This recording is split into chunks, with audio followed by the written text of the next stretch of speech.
kita sisingilin sa akin pinapakita. Marami man ang adlang, pagtatanggol pa rin kita. Hindi yun isang adlang para tayo ay masira. Sa ating dalawat diba matatag ang pundasyon. Ang pasayahin kita, yan ang aking misyon.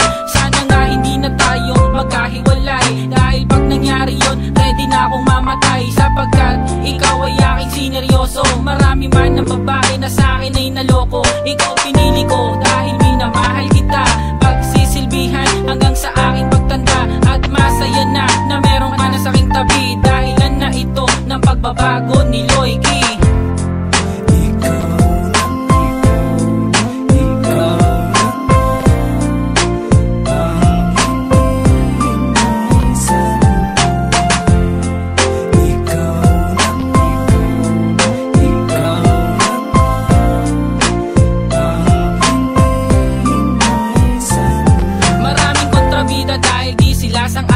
Pero sunod-sunod ang pagsubok ng ating relasyon. Wala sa akin yun, ako sa'yo'y magtsatsaga. Di kita pipigilan kung saan ka sasaya. Di ba sabi mo sa akin ikaw na'y nasasakal? Isa lang tanong ko, tayo ba'y magtatagal? Ayokong humantong ito sa hiwalayan. Kahit na nahihirapan, ako tuluyan. Pag meron kang pupuntahan, ako'y kinakabahan. Baka kasi meron mangyaring di ko magustuhan. Ako ay natatakot, baka ipagpalit sa ibang lalaki. Gusto kitang ipagkait, ang malayo ka lang sa'kin, miss na kita agad. Mga pangako ko sa'yo, handa ako sa pagtupad. Hindi kita niloloko, sana maniwala ka. Huwag kang mag-alala, ako ay nagbago na.